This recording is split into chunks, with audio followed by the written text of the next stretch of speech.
Hello, I'm Chris Scher, Member Communications Director of the Society of Broadcast Engineers, and welcome to the SBE WEBxtra, the SBE chapter of the web.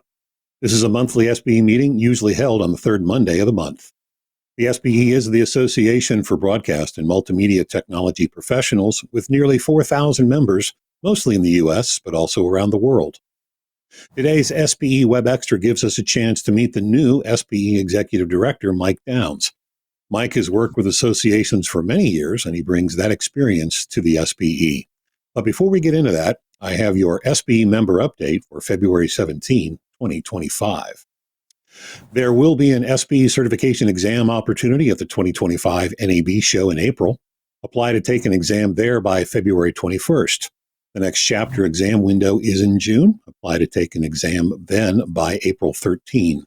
You can also arrange to take an SBE certification exam at any time via private proctoring. More information on SBE certification is online at sbe.org/certification.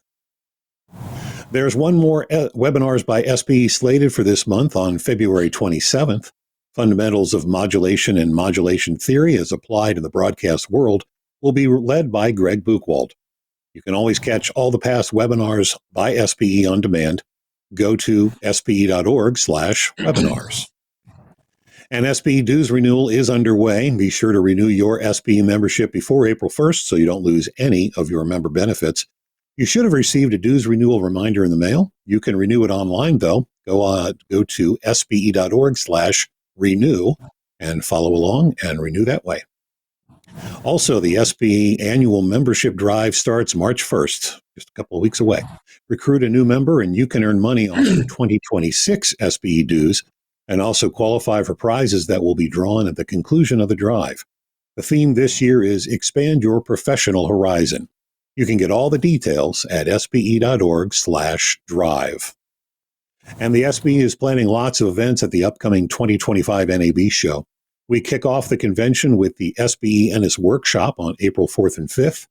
In addition to an exhibit booth in the North Hall lobby, the SBE will present the annual membership meeting, the membership reception, and daily booth prize drawings.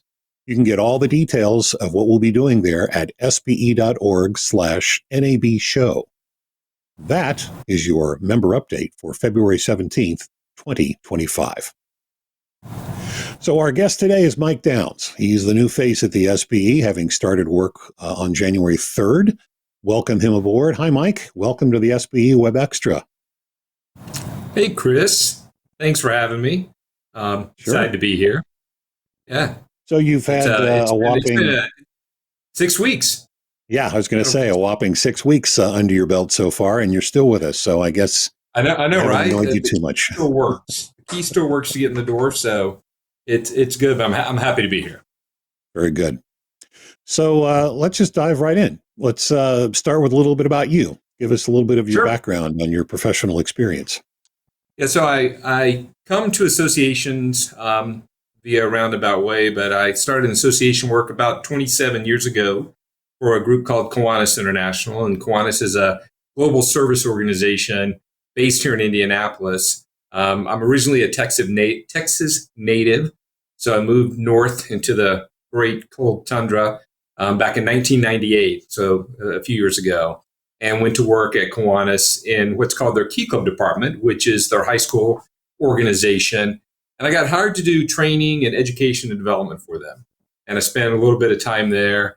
And then I became the director and chief staff executive of Key Club International. And Key Club is a high school leadership organization based in about 35 different countries with the membership of about 260,000 members globally.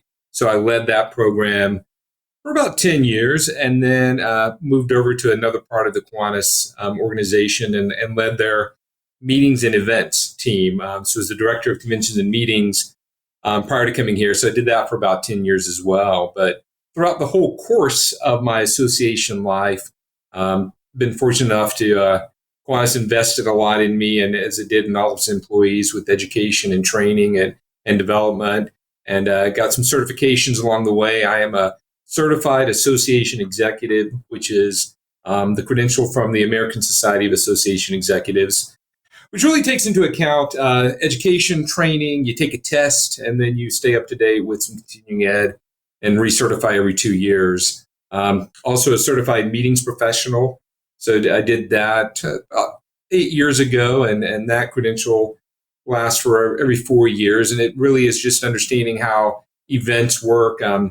What are some of the logistical things, as well as some of the overreaching arm of event planning. Also, I'm a certified event designer.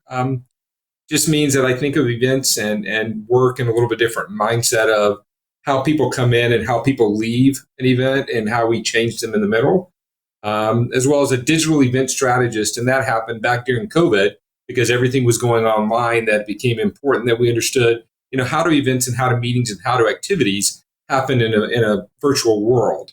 And so that was very helpful to have as well. But brings me full circle here. And one of the things that I found interesting when I was talking with the search committee, and one of the things is I don't have an engineering background. And one of the search committee members made the point, he's like, we have a lot of subject matter experts. We have a lot of engineers. We need someone who understands associations. And I think that's where I bring that expertise to the society, as someone who understands associations, understands how they work, all the little nuances that go with it, and trying to bring some of that in and marry that to the expertise that we have from you, Chris, and some others as it relates to engineering and broadcast engineering. And I recall the individual who was on the search committee who made that statement. It was me. Yeah, I was going to say it was a smart man. It was a smart man who's. Well, I wasn't going for the accolades, but okay, if you insist. I'll give it to you. And then a little bit, personally, I'm married, been married for a long time. Ask my wife, she'll tell you it's been a really long time for her. We have 3 adult kids and 1 granddaughter. So we are empty nesters with a couple of small dogs that run around and think they own the place. So, in my free time, I like to pretend like I know how to play pickleball a little bit. Used to ref soccer more than lately, so I didn't mind. My kids all played soccer. I figured I might as well make some money while they're on the field. So let me go out there and hold up a flag and let parents yell at me, which is always a great time. And currently volunteer. I'm vice president of the Pike Township, which is the township I live here in Indianapolis, their education foundation, because served a time on the school board and education's always been important to me. So just being able to give back a little bit now that my kids have moved on out of the township, just trying to figure out how to give back a little bit there. Right. Yeah. So you were a local candidate. You've been in Indianapolis your entire life, if I recall. Since 1998. Yeah. Since 1998 is when I moved it. January of 1998. It was snowing then as well. I look out the window here, and I'm sure you have snow in Kansas City, or Overland Park or wherever it is. But I'm like, there's snow again on the ground. I'm like, come on, people. So. Yeah. Welcome to winter. Lovely. Right. Well, good. So you've had, as we mentioned already, about 6 weeks on the job. Right. I know you had a little bit of time before you started working to do some research onto the SBE as well. Curious, what are your initial thoughts or impressions of the SBE so far? Yeah. So far, so good, right? What is interesting to me is as it relates to staff, we have a very small staff. And small staff associations are a little bit different. I come from an association that had a large staff. So we had lots of people doing lots of things. And here, what I've learned is we have a small amount of people wearing many different hats. Staff members, I'll give you credit here, Chris. Chris usually gets I don't know what this is. Please, for the love of God, tell me what this is. Emails or phone calls. And so that's been very helpful. The positive side as well is we have a staff here that have been here a long time. Like everyone has some pretty good tenure, which means that they understand the process and the programs. I'm still learning as I go. I'm opening file drawers. I'm trying to read as much as I can. I'm very I'm impressed by the fact that the society is a society that everyone is sharing a common goal. I'm used to working for an organization where everyone has a different background, and not that our members don't, but everyone is working, or at least an ally with the broadcast field. So it's great to be able to have something that's very focused. It has something that there's a niche. We understand what's going on and how to move forward. And then that way, education and sustaining members and membership and everything sort of goes around a common goal of broadcast engineering, which is just a really cool thing to have. No association lasts for more than 60 years just by happenstance. So we have a board that's active and involved. We have members that are active and involved. The limited amount of contact I've had with members have all been pleasant. I mean, I started on Monday. On Wednesday, the board decided to adjust the fees, which was there was a lot to do in those first few days. And then obviously we had the dues renewals go out, or the information that it was updated. And predominantly all the email and the feedback has been positive. People have been very kind with their time and their talents, and I think it just continues on. As it relates to membership, I think we're tracking ahead right now, which is always a good thing to be. So trying to figure that out as we move forward. Right. Had you heard of the SBE before you, applied, shall I say? Yeah, I mean, I had. I have to be honest that I didn't know as much. I've known John Perret, so John, executive director a few years back. John and I are both past presidents of the Indiana Society of Association Executives. So I think I knew about SBE tangentially through him. Okay. Had no idea. I mean, literally, you're one exit over from where I was. Had no idea where you were or what you did. But as I dove deeper into it, reading just your governing documents as well as going in and looking at some of the tax forms, which everything that's in the public sphere that I could touch and feel on, I did before I came to the conclusion that it was something that interested me. And then as I had conversations with Kevin and with others on the search committee, it became more apparent to me that it was a great opportunity to come and work with a very dedicated group of people that truly are trying to do what's best for the association. It's every day is a new day, and I wrote it down. Hold on. I read recently that someone said that comfort is the enemy of growth, and it's time to get uncomfortable. And I realized that for me, I had been in a comfort space for a long time, 20 plus years at the same organization, which I think the world of. So it was a good chance for me to come over and work with and lead a team of dedicated people and maybe to get a little uncomfortable. And I realized that as we progress, I'm probably making staff a little uncomfortable. And Chris, you know this. Today was a day that we got a little uncomfortable with the new email system. So we're still learning. I literally got my email about 30 minutes ago for the first time since Friday. So there's a lot there, and we're gonna get uncomfortable some more as we go. But hopefully everything is. The goal is to make the association stronger, more vibrant, better service to our members. So that's the goal in the end. Yep, absolutely.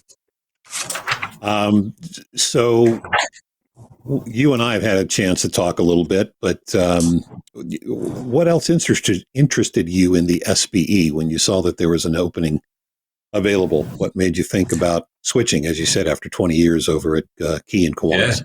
Yeah, I'd been over there a long time. I think for me, it was having the opportunity to lead an association. I think something that I'm excited about that as we move forward is being able to help the association grow. I think I bring a background in international as well, and I realize we have a smattering of international friends that are part of the society. How do we do that growth? I'm excited about strategic planning. I know that we are overdue for a new plan, but part of that plan and getting on day one of that plan is how is it going to help us work smarter?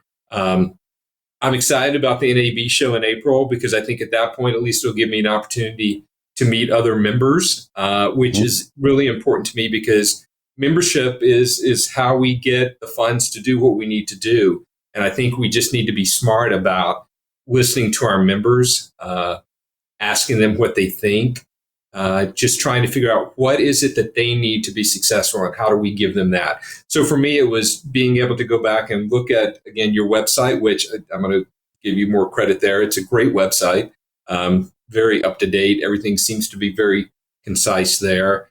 You have a board that is dedicated. What I appreciate from Ted, our president, is occasionally I'll say, well, Ted, what do you think about this? And he goes, well, that's a staff decision. That's your decision. And I appreciate that we have a board, or at least a president of our board and board members that understand what the role of a board is. I always talk about, when I talk about boards, I always loved and try to tell the board should figure out what and let the staff figure out how.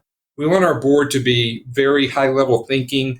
We don't want them to, as we say in the business, get into the weeds. I want them to sit there and think of, where do we want to be 5, 10, 20 years from now? And how are we going to get there, and try to drive that roadmap? And that's, I'm just here to try to help this society down the road to whatever that future looks like. And I have a lot of hope and faith in what that future looks like. But it's going to take some smarter people than me to help us get there. All right. Well, we've got a lot of smart members, so we do, leaders. So plenty of resources to work with.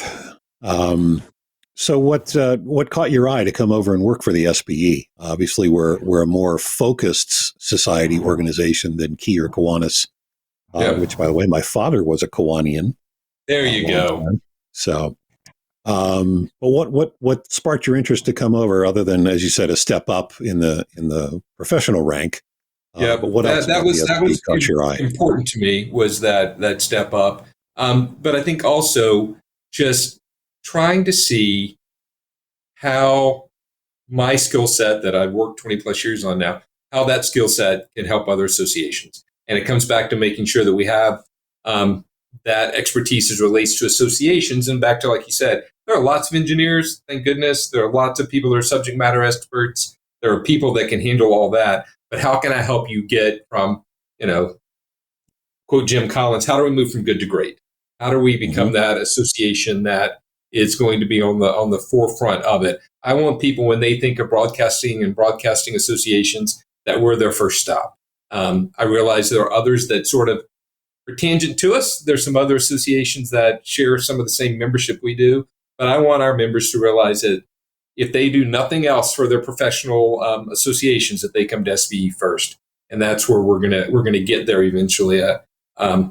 I have no doubt. I want to see membership grow. I want to see us figure out some non-dues revenue streams. There are going to be some new things coming out, hopefully soon. Megan Clapp, our certification person, also runs our store, and I've tasked her with, what does that look like? And you're going to start seeing a new store come out. I don't want to put the cart before the horse, but near or around NAB, once Megan gets all the bells and whistles worked out, and we're gonna be having some new merchandise and some new items. And really, it comes back to asking our members again, what do you want? What would you like to have? What do you need? And that's just sort of where I am. It's a lot of listening for me right now, a lot of trying to understand the membership and what their needs and wants are. Yeah.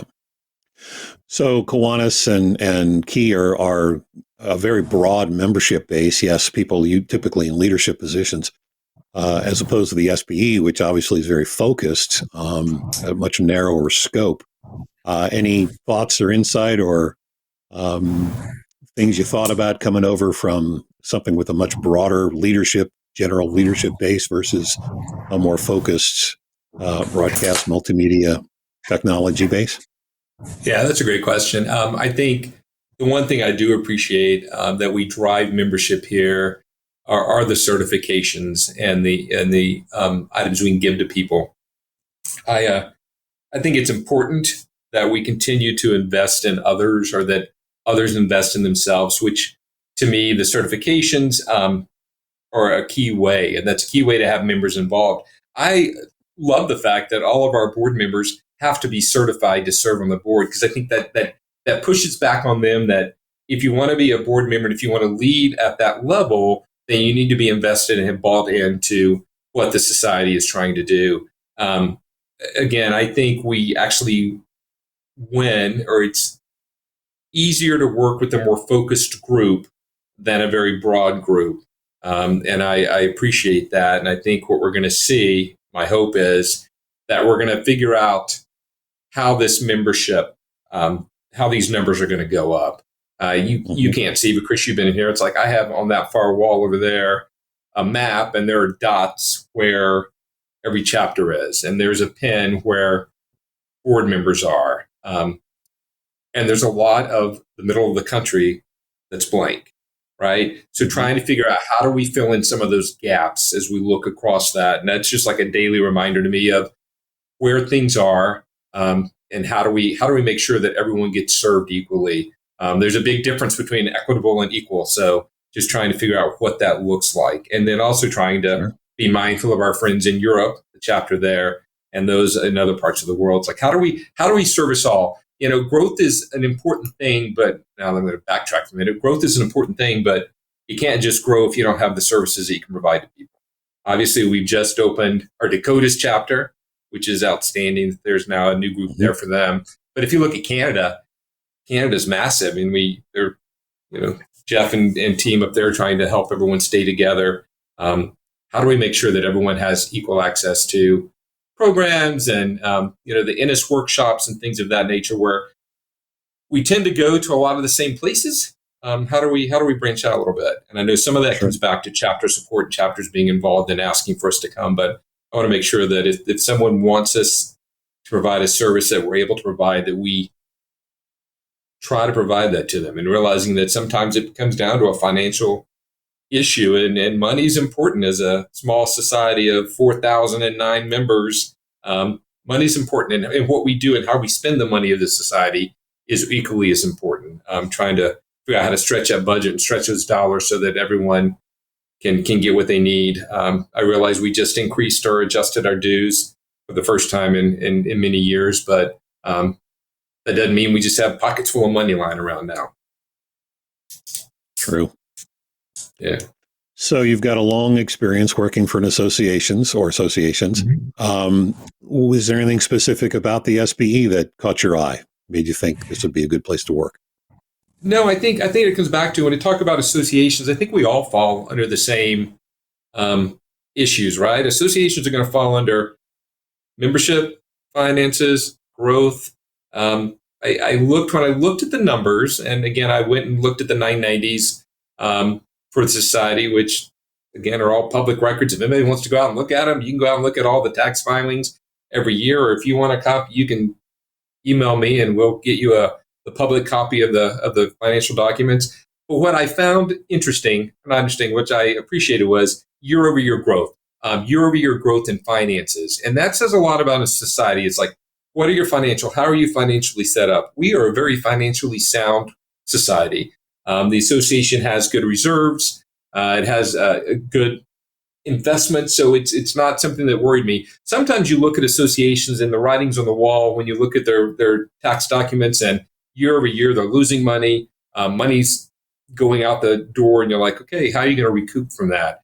Right. SBE has been very fortunate financially to be pretty sound. I also appreciate the fact that you have a charitable arm in the Innis Foundation.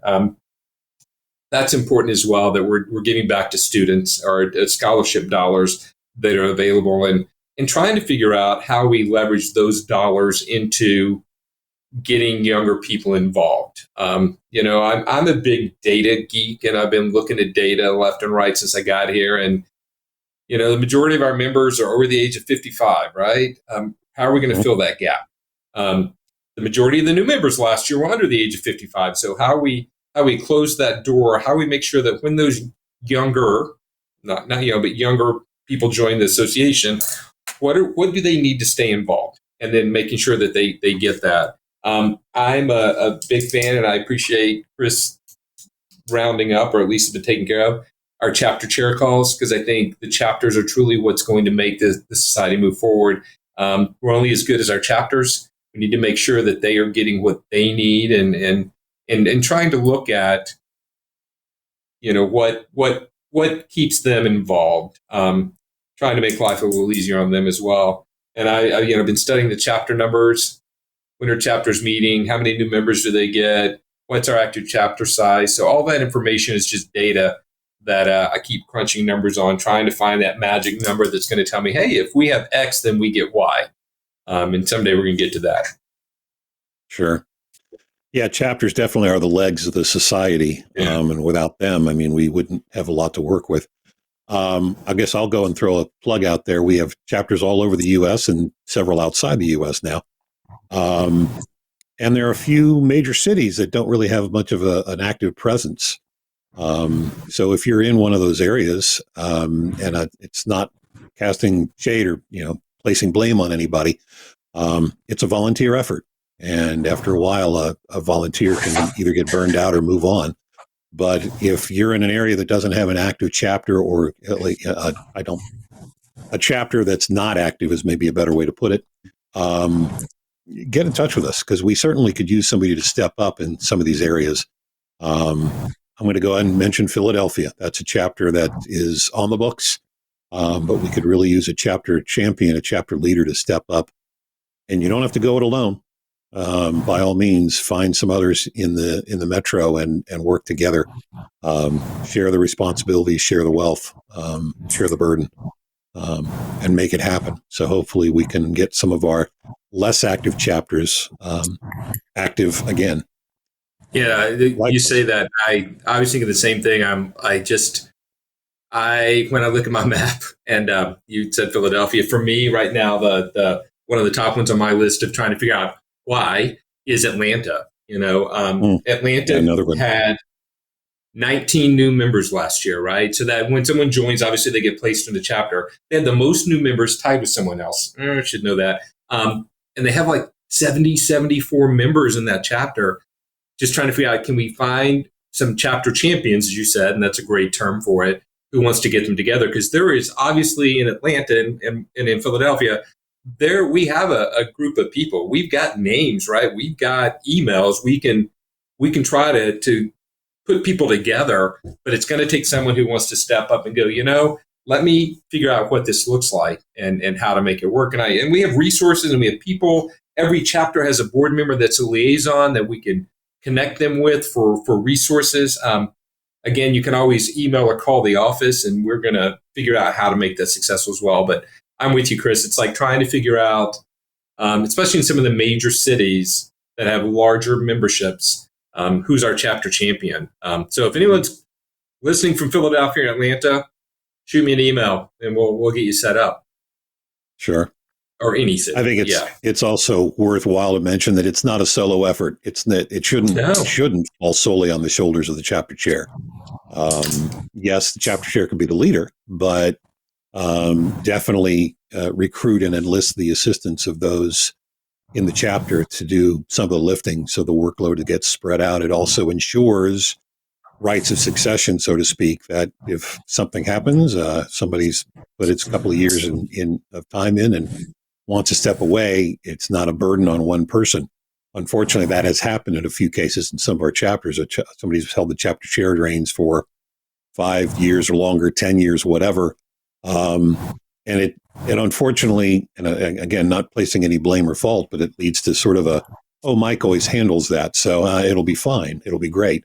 Well, then Mike gets tired of it. Just happened to pick Mike out of the air, by the way. Not you. I'll take it. But that's just one of the areas we've identified that it becomes real easy to let somebody else always take the burden, take the load, where it adds the longevity if you can spread the wealth, spread the load a little bit. And and I know that obviously we all go back to during COVID, but COVID's now been a couple of years.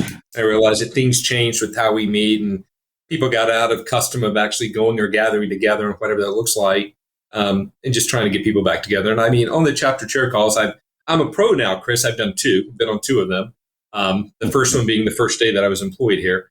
But it's good to hear the chapter chairs talk about the activities they're doing, how they're continuing their own education within their chapters, how they enjoy being together, whether it's a social activity or off looking at a transmitter or some sort of back of house activity. So I think there's a whole lot of resources that we can help people with in our chapters with as they move forward.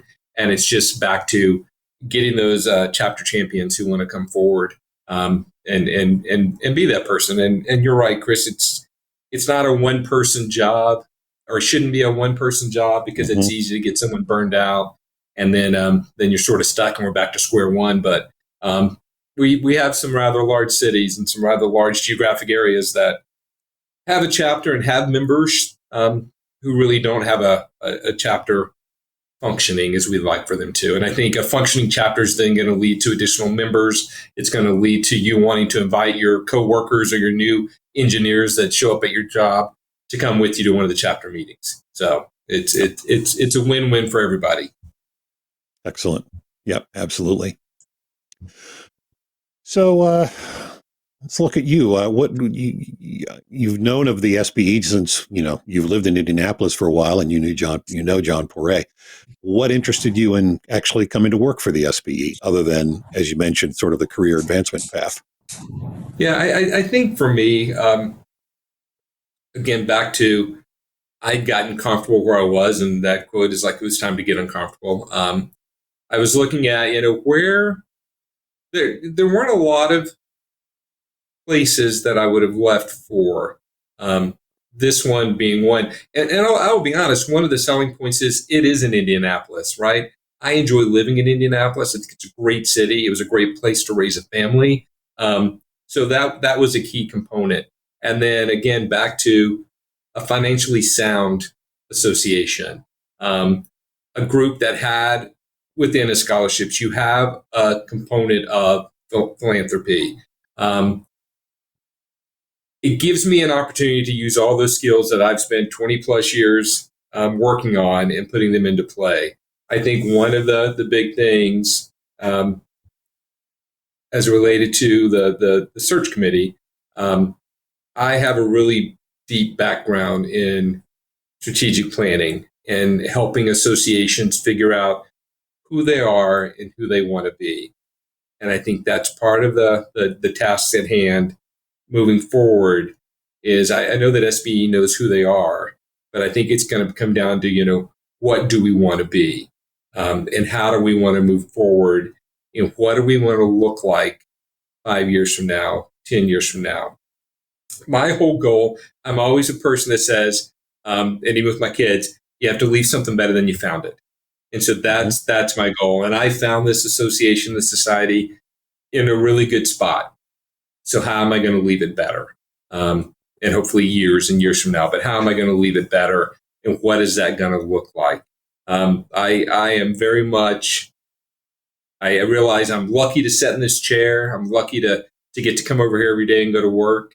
I'm lucky to have a board that is supportive and thoughtful and quick to respond, and lucky to have a staff that have dedicated lots and lots of years to the society and believes in what it does and how it does it. So I think at the end of the day, when I clock out at the end of the day, I'm excited about being able to come back tomorrow. And that's another thing, is just getting up and being excited about work and people. And I tell you, it's like I'm super excited about the NAB show. I think that's going to give me, if nothing more, a full-on dose of broadcast engineers and broadcasting, and the Ennis workshops we have, as well as we'll have a board meeting there. The membership reception, which I think is just a great time to have a little bit of social time with others, and get to meet people that have been kind with their emails and kind with their phone calls. And, at the end of the day, just trying to figure out, how do we make sure, right now, I'm a steward of this society. It's like, how am I a good steward? And what am I going to do to make sure that it's where it needs to be? And again, I realize Chris's staff member and others, there may be some times where we get a little more uncomfortable with some changes and some other things. But it's, at the end of the day, it comes back to how are we going to serve our members? How do we make their membership more meaningful to them? And how do we use the resources they give us, and their resources being their money in the form of dues, as well as their time and talents? How do we use that in a good way that we can look back and go, you know what, we did a good job there? And that's going to be the goal at the end of the day. And the end result is we're going to have growth. We're going to be financially sound. Really want to look at the membership and try to figure out how do those demographics change. We're a society that majority of the people are 55 or older. That group is slowly going to start to retire, and they're going to move out of the workforce. And how do we fill in that back gap? Not just for the society, but just for broadcasting in general, because obviously there are broadcasters all over the place. And how do we share with them what SBE does and what SBE can do for them? How do we make sure that they understand what it is that they can get from the society. How do we encourage them with their continuing ed? Where are those other places that we haven't knocked on the door yet? And I know there are lots of different membership types of membership societies, and we've talked internally and also with the board and executive committee about what are those other groups of broadcast engineers that they are broadcast engineers, but maybe they don't think that they are. And back to, as we've had conversations, Chris, about churches, sporting arenas, lots of different places where broadcasting happens daily or weekly. And how can we give them skill sets that can help them be more successful with their jobs, as well as make their broadcasts more successful? So I think there's just a lot of opportunity for growth. And it's just sometimes going down that rabbit hole and try to figure out who's going to be the champion with that group that's going to get us into that front door and let them know more about what it is we do. Sure. Yeah, the term broadcast sometimes can feel like it shoehorns us down a specific path, but there are skills that are media technology professionals. Doesn't have to be at a TV station or a radio station. As you just said, church video, professional corporate video structures, a lot of the same skills, a lot of the same technology, all in the same usage. You just might not have a transmitter. That's really might be the only differentiator between two individuals and their life experiences. So, yeah, and I think we're seeing, that whole thing about how are we broadcasting? Transmitters are slowly going. They may slowly go to a different platform. So it's interesting.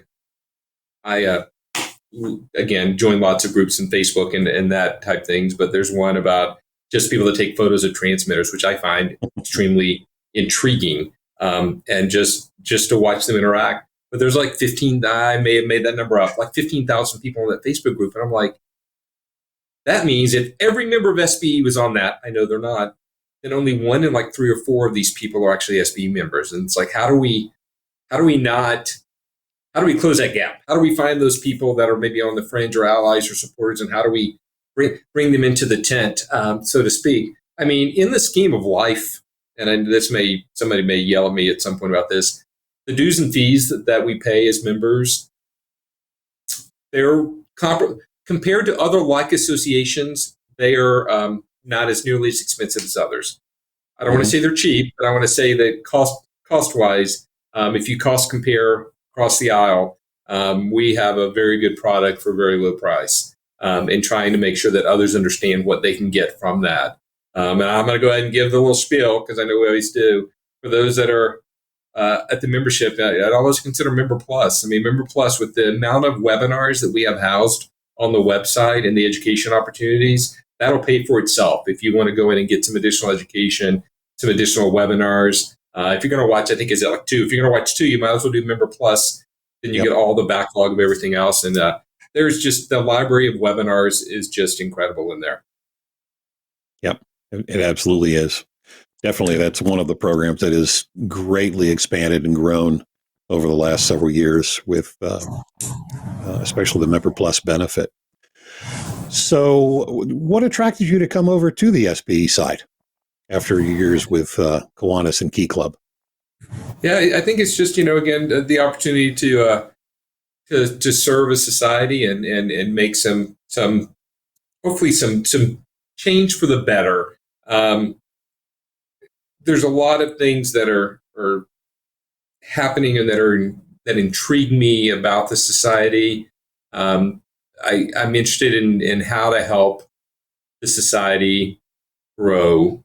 I'm very intrigued by. I look forward to meeting our friends from Georgia, the country, at NAB, as it relates to if there's a small group of champions there, how do we get other people throughout Europe to join as well? And what does that look like? And that comes back to, again, being able to support them, because at some point you run into language issues. I think for me, at the end of the day, it's just knowing that what I do is going to make a difference for people to be able to do their jobs better. And I think if that's what I can help happen here, that's what I'm going to, hang my hat on at the end of the day. So, what made me come over here? People, you get a good feeling when you get to the exec committee, which is obviously a small component of the board. I had a really good feeling with them. I enjoyed the interactions I had with the committee, the search committee you included. I enjoyed, before I came here, I thought what was one of the best things in the hiring process was when I had the opportunity to just have an hour of time with staff members, and every staff member, everyone was there, got to ask questions, and you learn a lot by questions that are asked, or you learn a lot, or you get some insight. I didn't have any second thoughts when it came down to it. It was one of those things where it felt right, it fit right. And, I looked at it, I had the conversation with my wife because, if you don't, then nothing good can come of that.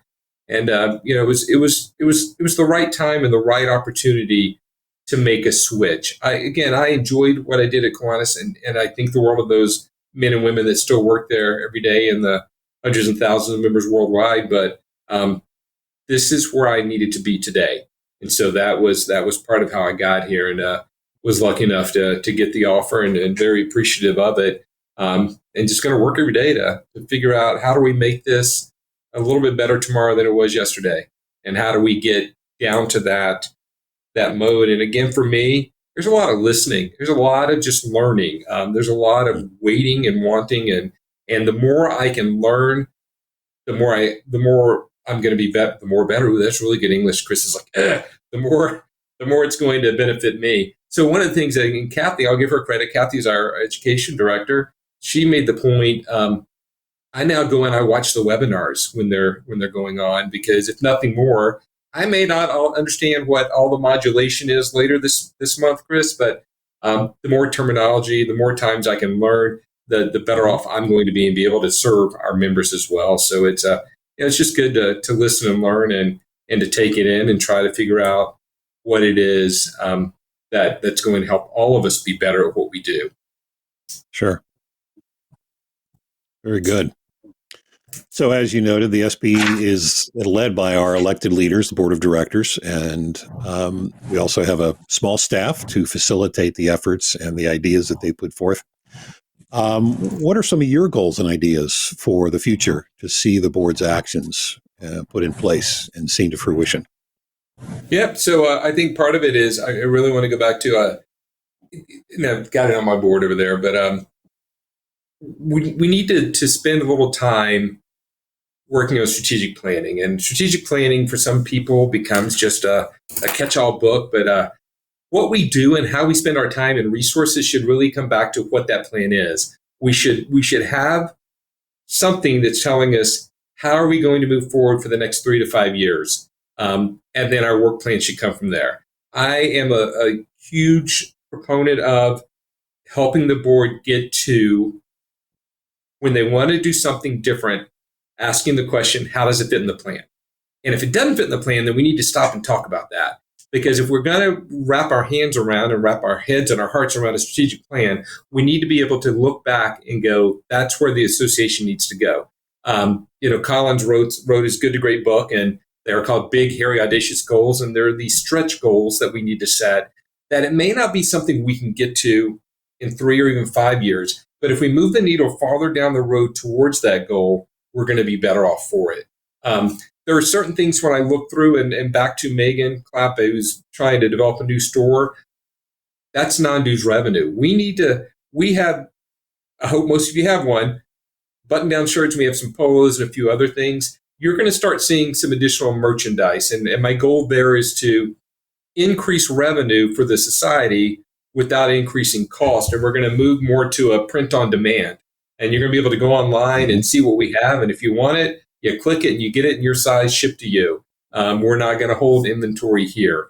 I want to move us farther down the road as relates to technology. And there's some business type things that, it will help serve the members. We're a little behind on some technology that we're going to catch up on. I want to make sure that the board understands its duty of care. You have a board that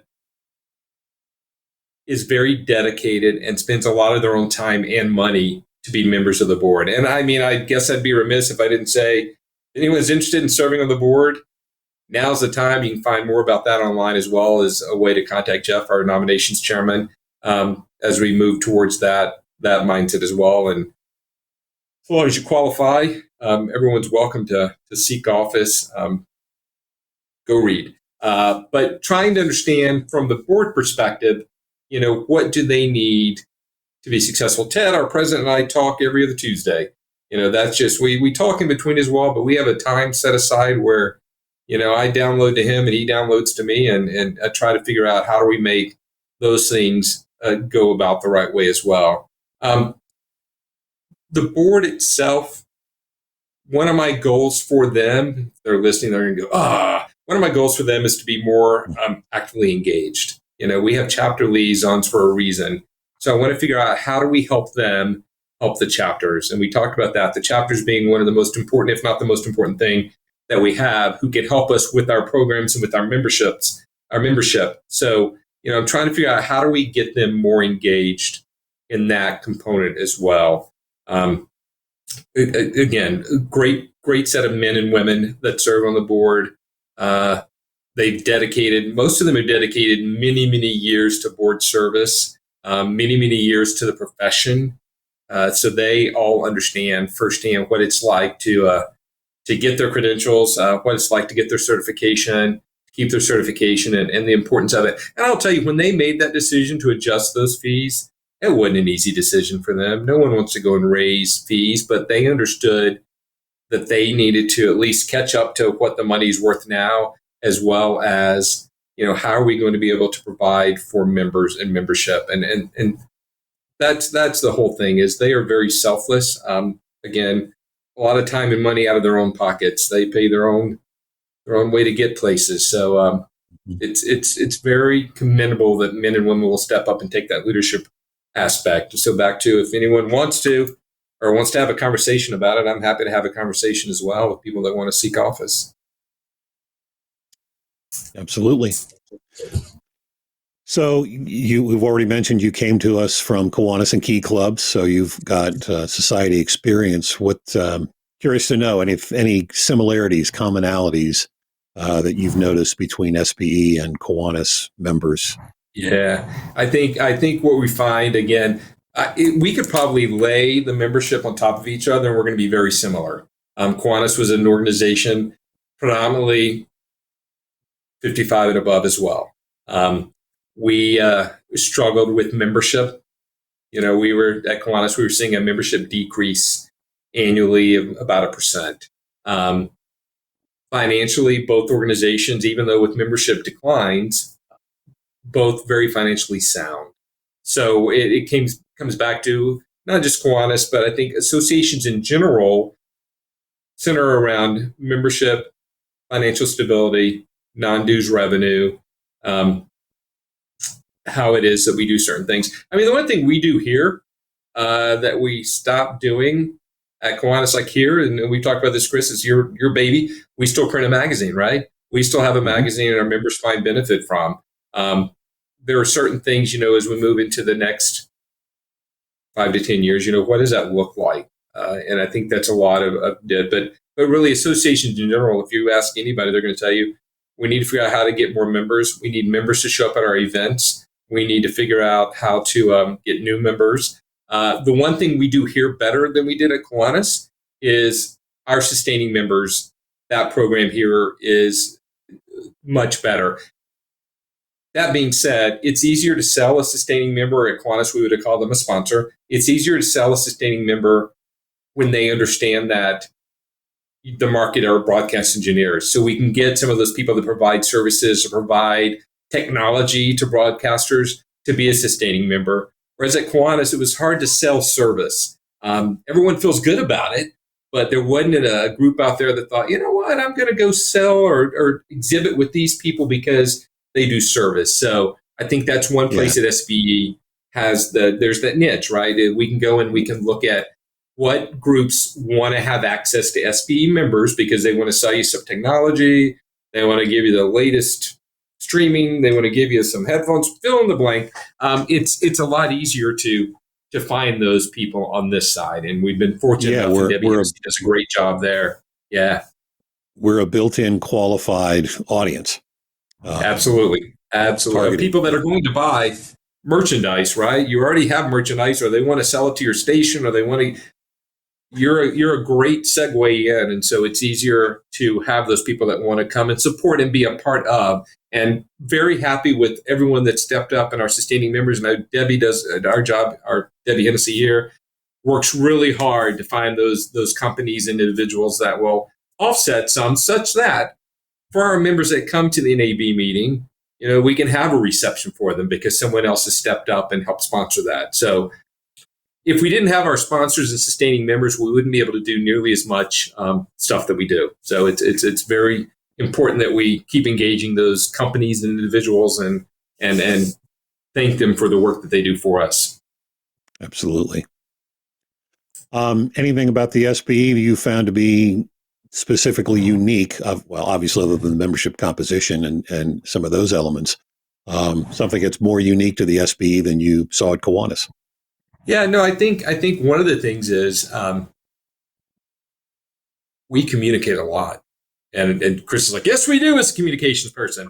I mean, there's no way that someone should miss something here, right? I mean, which I appreciate. We have the signal that goes out, we have the various email blasts that goes out, we got the website, we've got the meetings, we've got a really good chapter structure. I think if nothing more, I was not amazed, maybe a little bit amazed at the amount of communication that we put out. I hope that people are reading it. I find it hard to believe that anyone can come at me at some point and go, well, I didn't know, because we've given it to them in lots of different ways. And mind you, this is not unique. I'm going to give you another credit, Chris.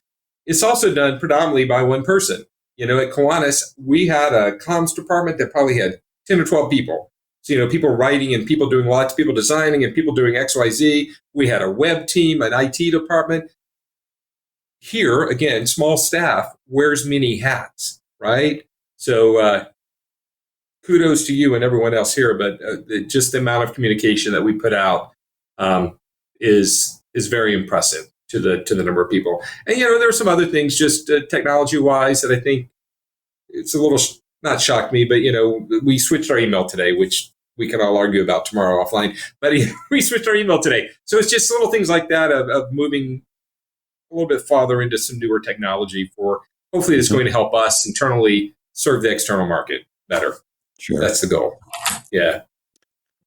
We're running a little short on time, but I did want to get one more question from you. We've talked about your professional experience in the SBE and how some of what you've done in other associations has carried over. Let's get to know you a little more personally. Tell us something unique about yourself that not many people know. Okay, so there are a couple of things, right? I'm very much a person of faith as well. I'm an ordained elder in the Presbyterian Church. So, if you ever need anybody I can do everything but marry or bury you, but I could probably marry you because I could get that online. I wish you would have thought this through. In my previous life, probably around 2000 and I don't know, about 20 years ago, my kids were young. I was the mascot for the World Basketball Games. So I know. Someday, Chris, I'll find it. I have playing cards. I have a plush animal. It was called Bounce. The FIFA World Basketball Games were in Indianapolis, and it was a volunteer activity. And so I put on that big old head and that costume. I loved it because it gave me abs I didn't have, right? I mean, I was going to say you've got the perfect face for a hooded mascot, right? So. For a mask, I mean, it's huge head. I mean, I'll find that at some point. But it's funny because you learn things and you get more and more respect for those men and women that put on those costumes as their professions because you can't see anything except out the little mouth. So things that were not good were small children and trash cans, both of which, not trash cans, small children that love to go and see the mascot. Usually, I mean, it's easy to trip. So the mascot was called Bounce. Yep. And somewhere I'll find them. I have trading cards and lots of other things. So that was a lot of fun. I do volunteer a lot. When I have time, I volunteer for the NCAA, usually during their swim meets, doing doping control, which is a lot of fun. But it's just those moments of anytime that I have the opportunity to give back, I try to, and that's always been something that was instilled in me from a very young age. Was if you have the opportunity to give back, you gave back, and so I make sure and do that. And my kids have all moved away from home now, which makes life a lot easier. What's very humbling when you think you're very important, and our granddaughter she'll be 2 in July. So we FaceTime a lot because I live in Houston. But normally when we FaceTime, as soon as I come on, she just wants to talk to her grandmother. So, I'm like, okay, I'll pass the phone. So, she'll just start yelling for her as much as a 2-year-old can yell. But, it's very humbling when you're like, you don't want to talk to me. Okay, great. I'll pass you along. It's okay. So really family oriented, very much community service minded, try to figure out how to give back locally as well. Try to figure out how does that local go global. I spent time at Kiwanis helping them raise hundreds of millions of dollars for global service projects, which was just very life-changing and life-fulfilling. But still realizing that there are kids in our township that don't have school supplies, or don't have. I was going through my son's room and you find certain things like, here are a pair of cleats that he's no longer going to use. How do you give those back? And it's called pass backs. I'll drop them off and some kid will wear some cleats. So, I'd like to remind my kids they were fortunate. They didn't always have what they wanted. They had what they needed. And so just trying to make sure that we keep passing it forward when we can. But yeah, so no, I know you're excited about seeing me in my full costume getup. So I'll find those photos for one of our upcoming team meetings. There you go. Well, we're getting down to our last couple of minutes, so I want to thank you for taking a little bit of time today so our SBE members can get to know you a little more. I did want to take a minute or two and just quickly talk about some of the things going on at the NAB show. Encourage everyone who is going to attend. Of course, we'll have a booth once again. They're doing some more remodeling in the LVCC. This year, the Central Hall is closed. So we're back in that lobby adjoining the North Hall. Very close to where we were for the several years before we were over in the newer hall there in Las Vegas. So look for us there. Membership meeting on Monday, followed by a membership reception. Certification exams being offered on Tuesday. A board meeting on Saturday evening, and kind of the big kickoff for the whole convention. We'll have another SBE NS workshop, a 2-day event on Friday and Saturday. So if you're going to the show, go out a day early, sign up and register. We have 2 tracks for the NS workshop. We have media over IP essentials, and we also have the RF 101 workshop. So Jeff Welton and Fred Willard and Dave Bialik are working on those, and once again putting together a stellar cast of presenters. Some great information. Like must-see TV type stuff, right? You'll register for the NS workshops through the NAB show site. They will be over in where are we going to be? They're in the new hall out there, right? The West Hall. Is that right, Mike? That is correct. We'll be in the West Hall. That's right. Okay, so our booth in the North Hall lobby and the NS workshop in the West Hall. So that's kind of it for the business portion. Anything else you want to add, Mike, before we sign off? No, I just want to encourage people, if you have a thought or a question or even a comment, just shoot me an email, mdowns@sbe.org. I'm happy to answer those or search them out. Or if you have the next best great idea, send that in. We'll look into it. Great. All right. Well, here we are at the top of the hour, so right on time. So I guess I'll go ahead and say thanks for watching the SBE WEBxtra, the SBE chapter of the web. It's from the Society of Broadcast Engineers, the Association for Broadcast and Multimedia Technology Professionals. Once again, thanks, Mike, for joining me today. And by the way, if you hold SBE certification, viewing the SBE WEBxtra qualifies you for 1/2 point in Category G. That's attendance. It's just like attending a local chapter meeting. If you have an idea for a topic or a guest for the SBE WEBxtra, send it to me at webextra@sbe.org, and we'll try to line something up. So once again, thanks for watching. I'm Chris Scherer, SBE Member Communications Director, and I'll see you next month.